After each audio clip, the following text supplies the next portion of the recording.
In May 2016, 20-year-old Michael Sanford's parents reported that he had gone missing in America. 23 days later, he turned up at a Donald Trump campaign rally in Las Vegas.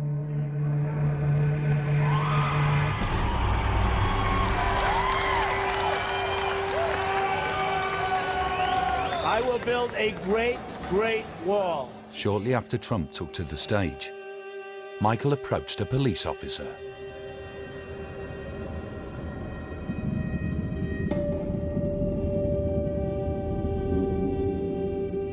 Seconds later, he attempted to grab the officer's gun.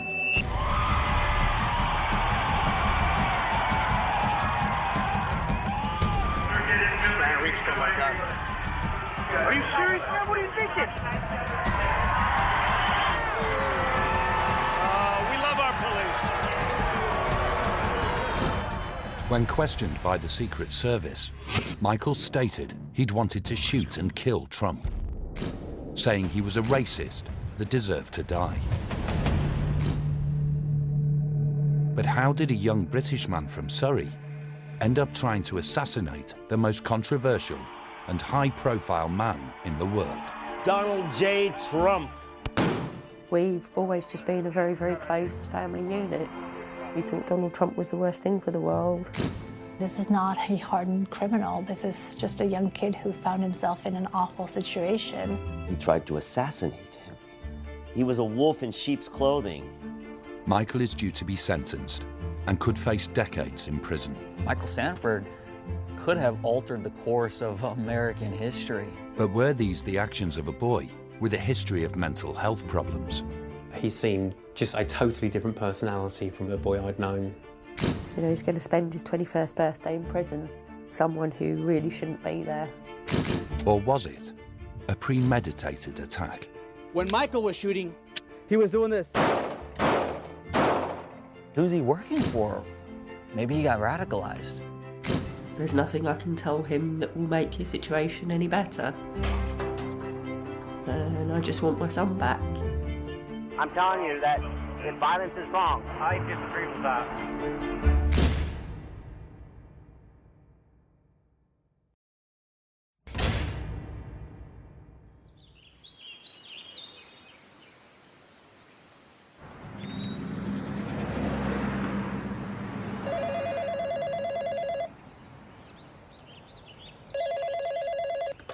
This call is from an inmate facility. Yeah, hi son. Hey. So what have you been up to today so far? Just up to myself. Yeah. What have you had to eat today? Just potatoes. So, was porridge not for breakfast today? I dropped it everywhere. Oh, that wasn't very clever, was it? No. Is that because you were shaking? Yeah. Oh. Have you had any more seizures? A few, yeah. Oh dear, sorry to hear that.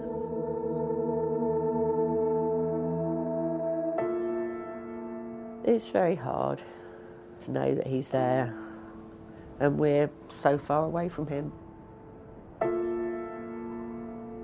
All the calls are recorded and monitored. It's very impersonal. Sometimes he begs me not to go and he rings me back again. He says, I just want to keep hearing your voice, Mum.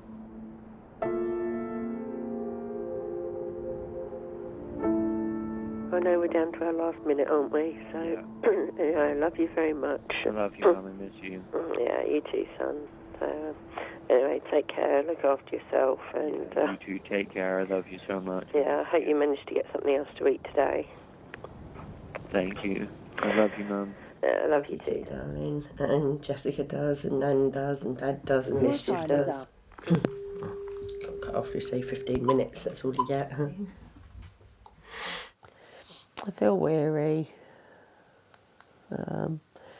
It's just the same every day, a phone call. I ask him what he's done, and the answers are always the same, what he's had to eat.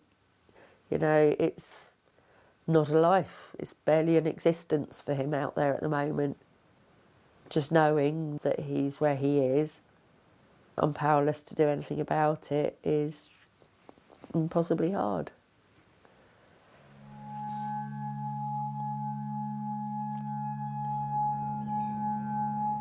Michael's currently being held in a maximum security prison in Nevada's Death Valley while he awaits sentencing.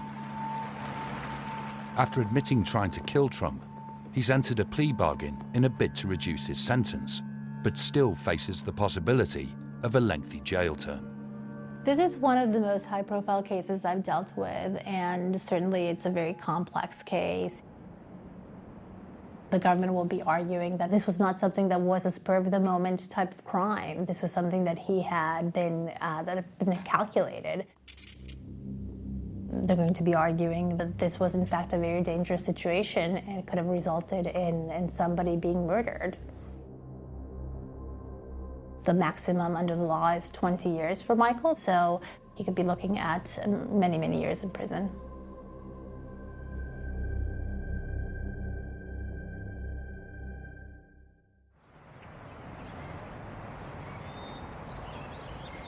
Before moving to America, Michael lived in Surrey with his mum and half-sister Jessica. I think that one's really cute. Probably his first ever smile. None of us had any idea what was ahead for us back then.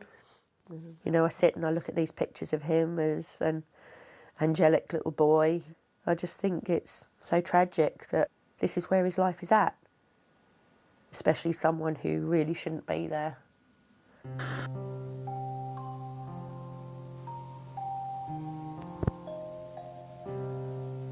He was very bright and bubbly and cute and sweet and adorable. He was the apple of our eye.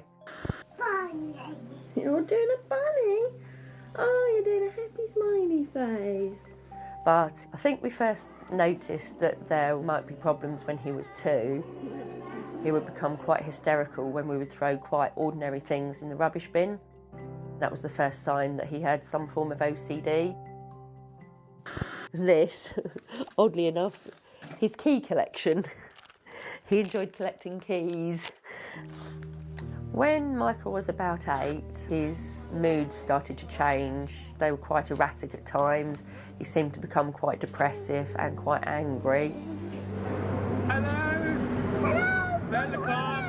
I wondered if, because by then I'd split up with his father, I wondered if it was some anger at the breakup. But his mood swings and erratic nature were starting to concern me by then. It says Michael Sanford, my autobiography, age 13. It goes through all the usual things. My name is Michael Sanford, I'm 13, I live in Dorking with my mother, Budgie and Hamster. This bit is pretty sad. I'm wondering what the world is coming to. They say the world will end when the sun blows up in 5 billion years, but I believe humans will destroy it long before then. That was something he was very worried about. He was very worried about mankind. I guess that's been mirrored by what he said about Donald Trump. He thought Donald Trump was the worst thing for the world. When Michael was 13, he was diagnosed with Asperger's, a condition associated with difficulties in social interaction. He was just falling apart. He was losing his grip on the world, not knowing how to fit in or cope. At secondary school, he was bullied. He deliberately tried to run out in front of cars sometimes, so that in the hope he would get knocked over to avoid going to school. I very much feel the system failed Michael. I took him for help so many times over so many years and nobody did anything until it became almost too late. Aged 14, Michael developed severe anorexia as a result of his OCD and had to be sectioned to a psychiatric hospital. He had said, you know, life isn't worth living, I find it too hard. I was really frightened that I was going to lose him. I was terrified. Off you go. Bye.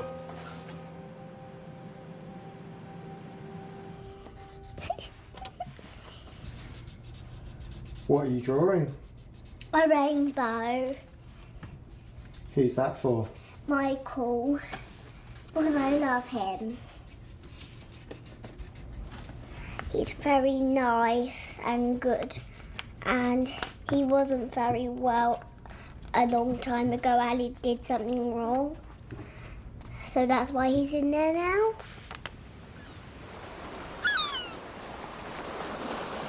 Michael's parents separated when he was 5 years old, but he has always remained close to his dad, Paul.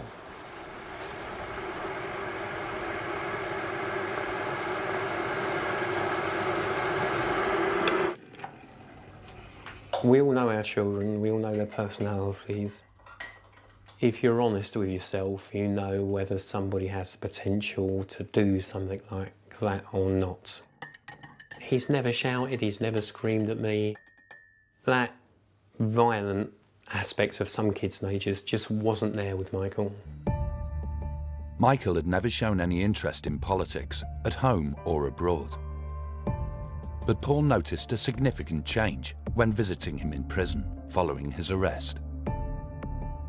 He seemed very politicised, very radical, very logical, but very highly motivated about Mr. Trump and the effect that he may have on the American people.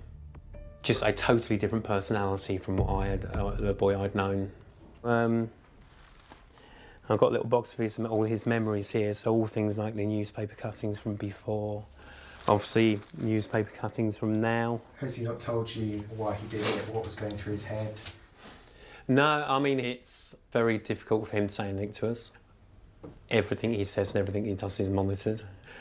He will tell us about it all, I hope, when he's back home, but at the moment he's not told us anything really. I mean, I think, although it's quite a morbid thing to do, but when Michael comes out, I'm sure he's going to be quite interested in the news coverage from back home. Why do you think he did it? The only thing I can possibly think of is he's been coerced, groomed, whatever word you'd like to use. I mean, whether it was a structured group or whether it was just a few people with a political agenda to kill Donald Trump, I don't know. Asperger's can make you look at things in very black and white. I think they saw Michael and saw he was vulnerable. I think they saw a way to coerce him into do what they wanted him to do. I think whoever he was with has given him ideas because he wasn't my Michael. Aged 18, Michael told his parents he was planning to move to America, to be with a girlfriend he'd met online. He just wanted to spread his wings, have a bit of independence and attempt to lead a normal life. He said he had to go or he would attempt suicide again. He's 18, he's an adult. He's a vulnerable adult, but you can't stop him doing anything. Michael's family used inheritance money to pay for a year's rent on a flat in Hoboken, overlooking New York. He was the smallest, skinniest person I'd ever met, the most polite person that I'd ever met. Michael never mentioned any girl to me or friends or anybody. As a matter of fact, I think I recall him saying he knew nobody here. If Michael moved to Hoboken for other reasons, I don't know. It does make you start to wonder.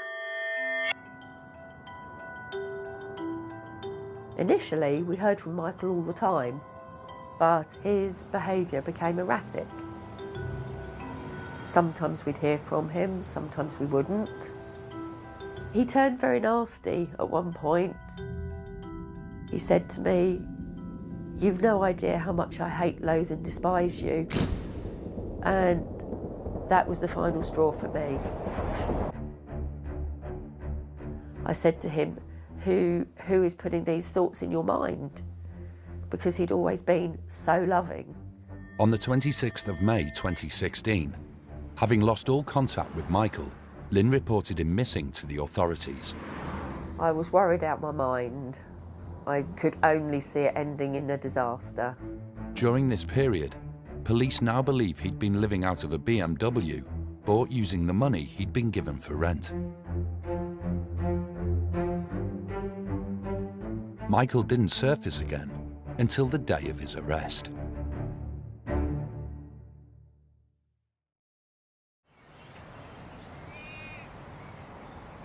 Our headlines this morning. Donald Trump is celebrating his astonishing victory. 5 weeks before Michael is due to be sentenced, Donald Trump's remarkable rise to the White House is confirmed.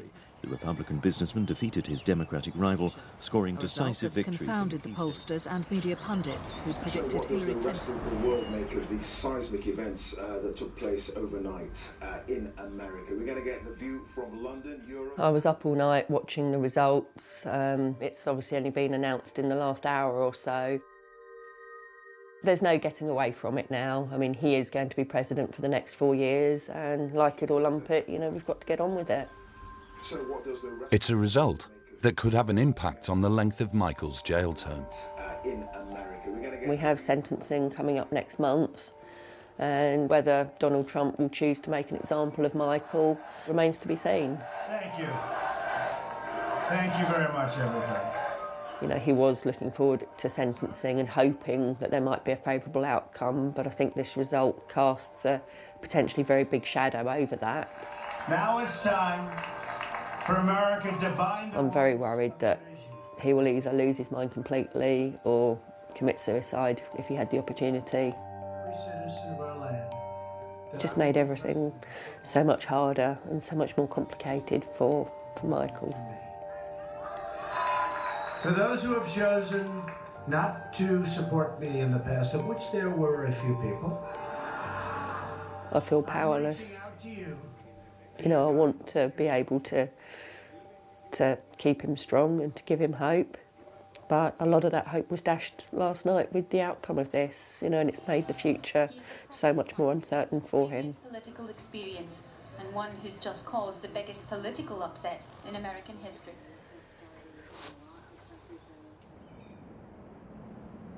Michael is being kept in solitary confinement and gets most of his news from his mum.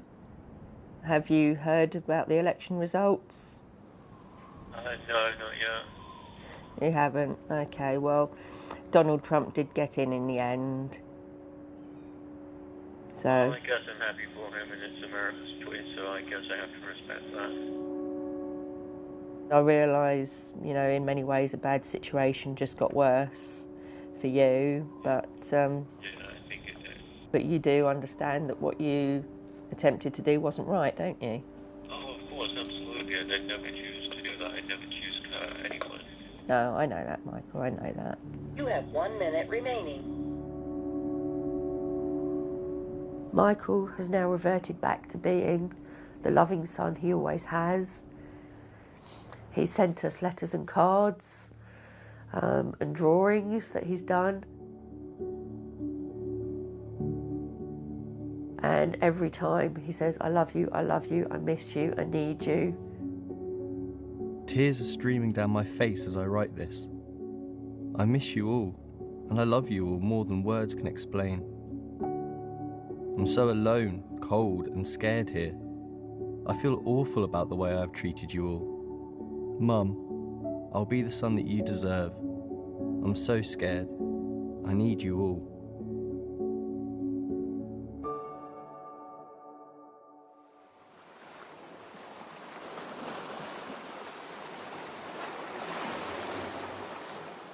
When Michael did move out to America, I redecorated my bedroom. Just getting me thinking about him a bit more, I guess. Paul is flying out to meet Lynn in Las Vegas ahead of Michael's sentencing. It's been probably 10 years since I've been abroad. He needs that support, and with that support he'll be all right. Michael's mental health has deteriorated since Trump was confirmed as the president-elect, and he's been placed on suicide watch. He's become quite depressed, and now I think he just wants to get the sentencing over and done with, so at least he'll know what's happening to him. We hope it's going to be okay. We hope they're going to take into account Michael's conditions, but we have been told that it's not something the American system really tends to look into. He is flesh and blood, he is my boy. And he's lonely and scared. I mean, he's got no family out there, he's got nobody to see him. He's in a prison where there are lifers who support Trump. They've got nothing to lose, really. I still lie awake at night a lot of times expecting that phone call saying there's been an incident, something's happened in the detention centre. Be honest, I'm really worried somebody's going to try and kill him. I really am. I've started on sleeping pills and antidepressants because there's been a number of nights where I haven't slept for 2 or 3 nights in a row. And obviously then you start to get really down, tired. I've got to do it for Michael. You just get over it and get it done with. And trying to get my son home.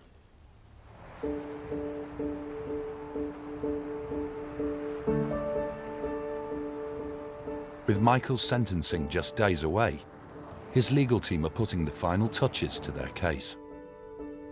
So we put together, I asked Lynn to send me a bunch of pictures. So we need to call the court later on and make sure that we can play these while we're arguing for sentencing. You know, the problem is the control we have over what happens to him when he's in prison is fairly minimal, but the control we do have is to limit the amount of time that he needs to spend there. Michael's plea bargain means he's pleaded guilty to impeding and disrupting government business and being an illegal alien in possession of a firearm. The reality is that you have Michael admitting that he tried to assassinate what is now President-elect Trump. He could face up to 20 years in jail unless his defense team are successful in proving he was suffering from a psychotic episode. And frankly, I don't think that that was Michael Sanford. That's not the Michael that I've certainly have come to know in the last few months.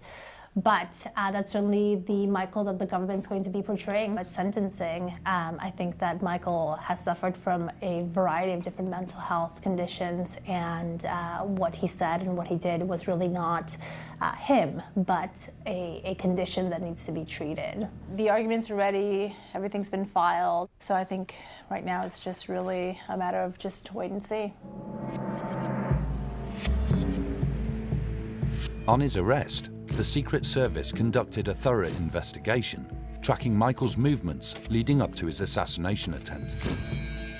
In the boot of his car, detectives found a used target that led them to a firing range less than a mile from where the rally took place.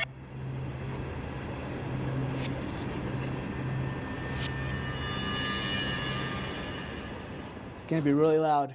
That's why we gotta wear all your protection. Michael attended the shooting range the day before the rally.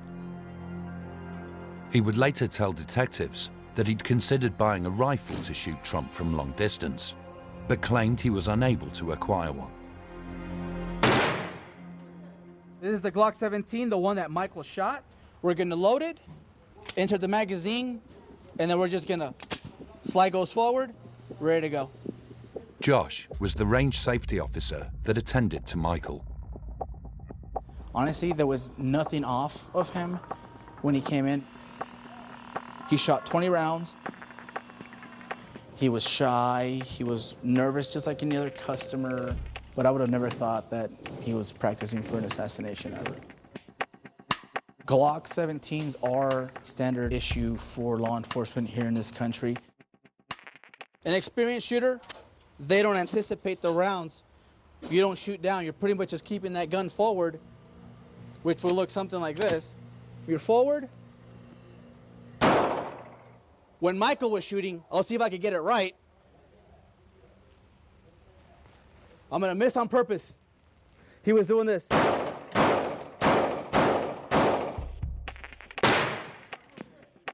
He was shooting the ground. He was not a good shot, of course, just like any other shooter who has never shot and has adrenaline kicking in and is really nervous. They usually shoot really low because you're flinching, you're so nervous. He was an ordinary customer. He seemed like a good kid, actually, you know, he just looked like he had innocence in him, just, you know, like he couldn't hurt a fly or anything. He seemed like a really nice guy, you know?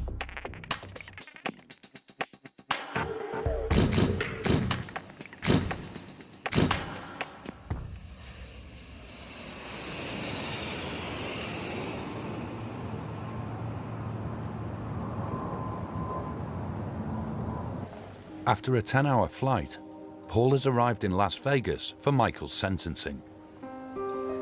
He is meeting Lynn and the rest of Michael's family at the airport. Quite nervous about everything now, and I can feel myself getting more and more nervous the longer I've been here, and I'm sure Lynn's going to be the same.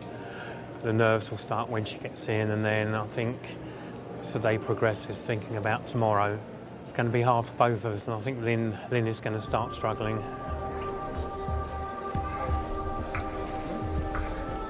What's your relationship like with Lynn? Lynn and I get on really well. We always have done.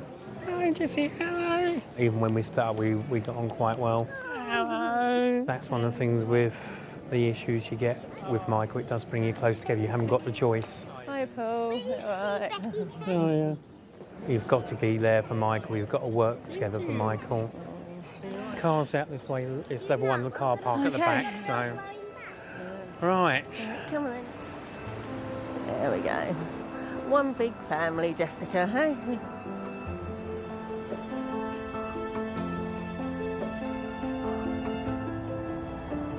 That's where it all happened, Treasure Island.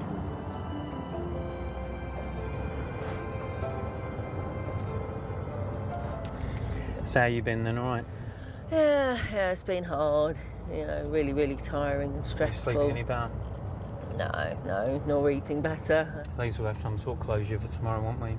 It's been a long time coming, hasn't it? You know, and I know it's been weighing hard on Michael, you know, just the waiting and not knowing. Jessica, do you remember where I said that we're going to go tomorrow? Court.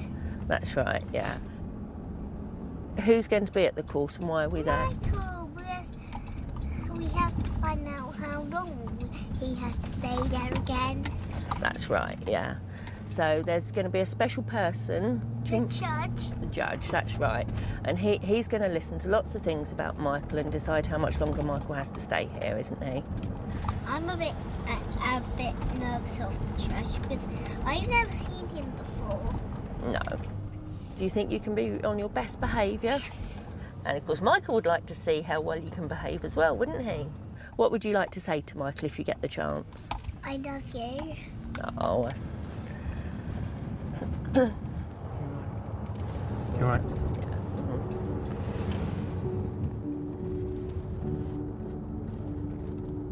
Hiya, son. How are you? Fine, I think I just spoke to Granda.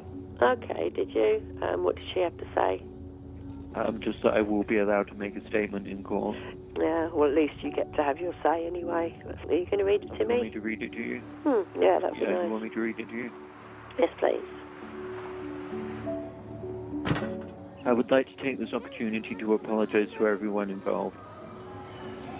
I feel terrible and awful about what I did, and I'm extremely ashamed of myself. I am not a violent person, and I do not wish to harm or hurt anyone. Right, now when we get in, it's bed for you, Jessica. I deserve to be in prison for the rest of my life. However, I would like to ask for mercy, as my bad mental health was the reason for me committing this crime. I would like to be able to go home so I can be with my family and get the treatment I need.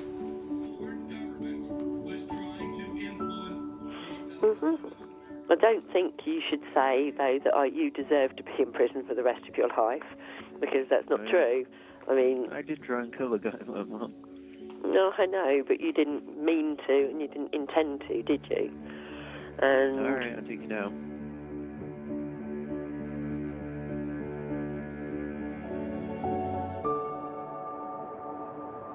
If the judge is swayed, which he shouldn't be, by the fact that Donald Trump is now the president-elect, then obviously he can, you know, give whatever sentence he chooses. But I just hope that he will see Michael for who he is, the troubled young man that just made a massive error, and give him the second chance that he needs and deserves, and give him, hopefully, the lower sentence.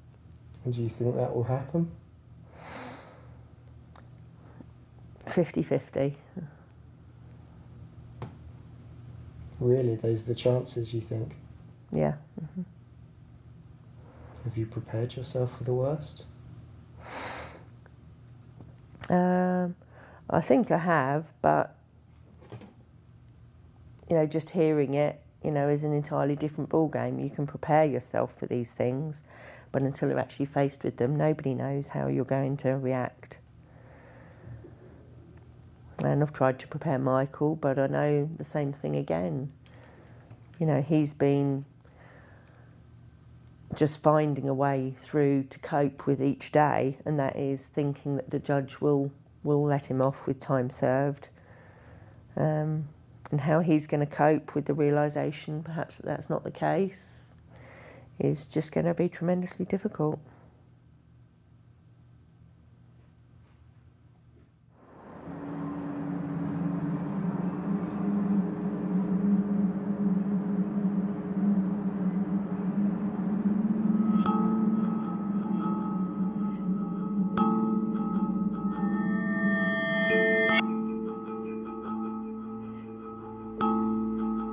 Just before midnight, 9 hours before the rally was due to start, Michael made his way to the Treasure Island Casino and took 4th place in the queue.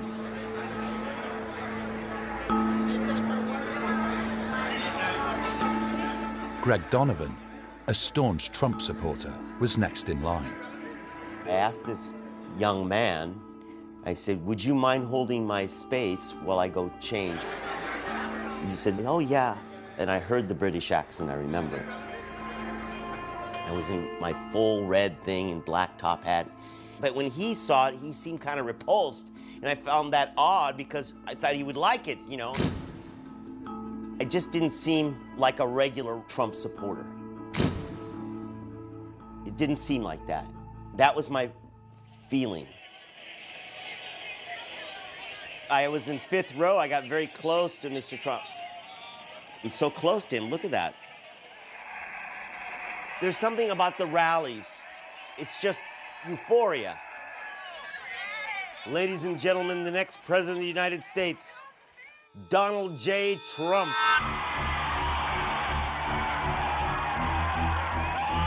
As the auditorium began to fill up, Cole Bartiromo, another Trump fan, took his place in the crowd.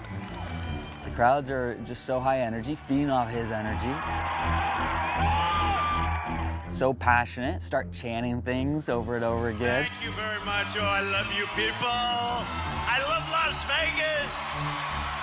I love this state. 30 seconds into Trump's speech, with all eyes on the stage, Michael approached a Metropolitan Patrol officer. And borders generally that are strong and powerful. We're going to get rid of Common Core, and we're going to bring our education local. When we get 37 states,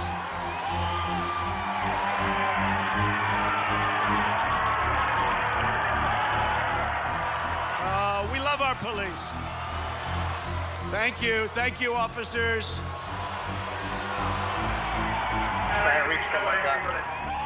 Are you serious, man? What are you thinking?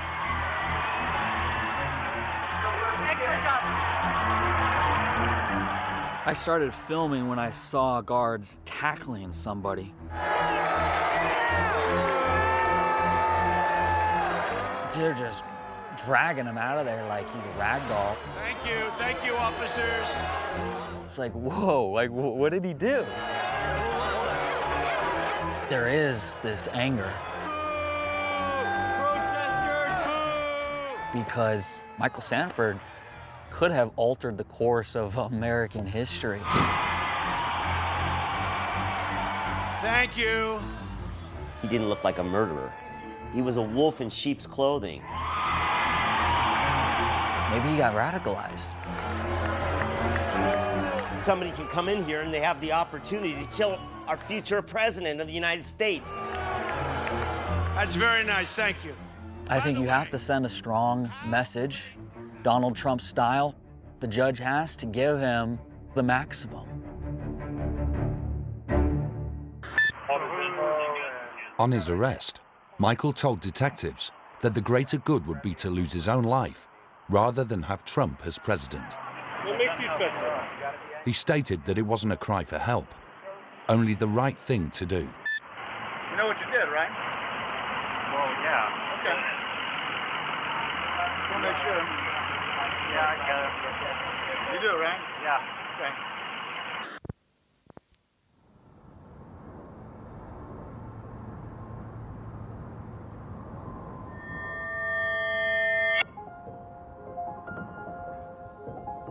It's the morning of Michael's sentencing.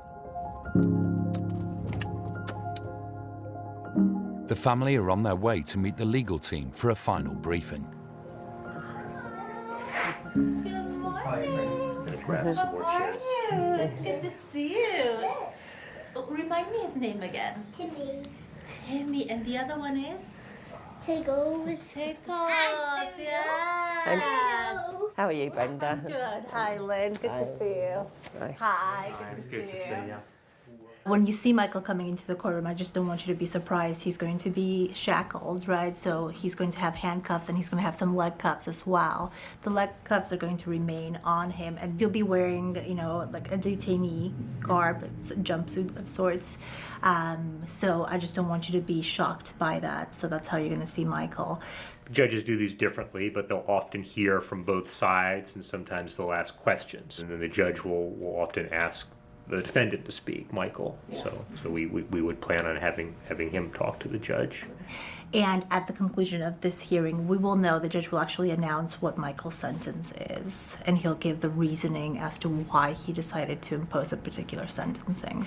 So we're hoping for the best, but of course we don't know what's going to happen. He can ultimately impose, you know, the sentence that he believes is fair and just.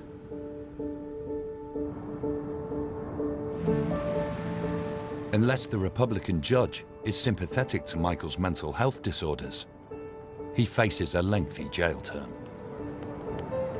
Michael Sanford is in there now, dressed in an orange jumpsuit. He is tethered at the ankles. Last big building. His family say that he is someone who's had a lifetime of mental health issues, and therefore they're asking the court to show some leniency. That is now in the hands of the judge, and we're expecting that verdict at some time in the next hour. What's done is done. We can't change what happened, but my worries are that we won't get him back. Which way are we going? I think it's just round here, Jessica. Have you been able to talk with him?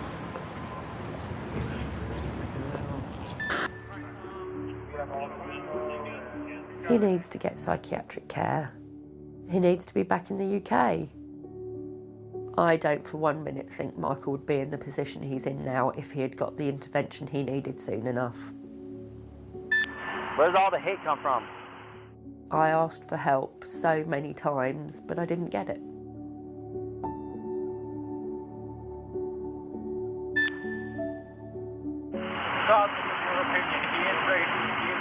No, I understand that. Do you think what you're doing is right?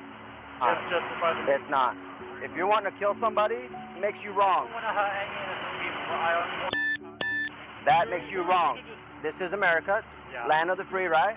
Everybody should be able to entitle what they want to say and do, right? Well, I mean, within no, everyone is entitled. This is America. That's the rule. That's no when someone's right. Everyone's entitled to say what they want to say. Freedom of speech. Doesn't mean it's right though. If someone's okay, you know what? Then you need to change the Constitution. How would you think racism is correct? I'm not here to debate. I'm telling you that violence is wrong. I disagree with that. There is life for him, the other side of this, whenever that may be. I know that although he attempted to do a bad thing, he's not a bad person. And I know we have to get him back.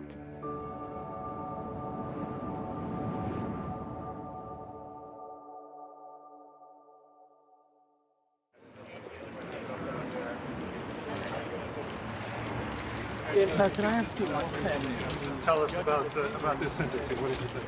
Well, the judge recognized that the unique circumstances justified a sentence below the usual sentencing guidelines. The important thing is he wants to go home. He wants to go home as soon as he can, and you know, the light is at the end of the tunnel here, so he's happy about that.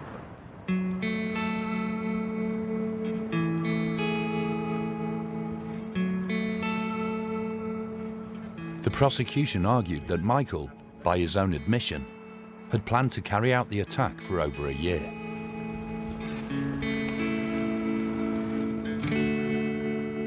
But the judge was sympathetic to his mental health and handed down a shorter than expected sentence of 12 months and a day.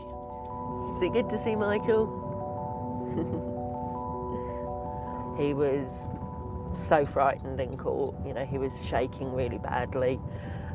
He was choked when he spoke to the judge, he was breaking down, and I just feel like a weight's been lifted off my shoulders, you know, all the uncertainty and worry of the last few months, and now to know that it's such a relatively short time still to go before we get him back is just, you know, just bubbling with joy inside. I don't think I've ever seen you smile. I haven't had a lot to smile about for quite a long time.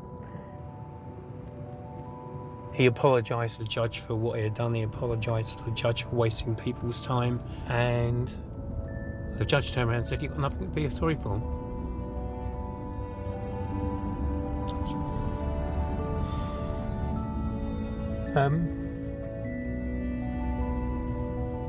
He said, you've got a condition. If it had been a heart condition, he would take medication for it. And nobody would think anything about it. Why? He said, it's nothing to be ashamed of.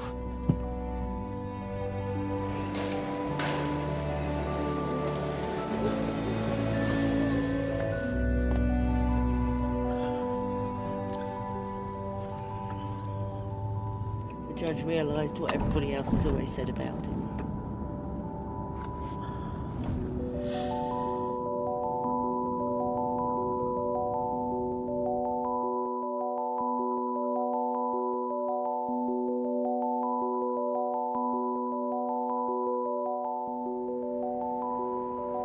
I'm just so ashamed at what I did, and I just feel awful about it. I really do. It could have been far worse, so I guess I just have to be grateful that it is how it is and no one got hurt. Just hope to be able to get treatment for the mental health issues I have, and to just continue with regular normal life.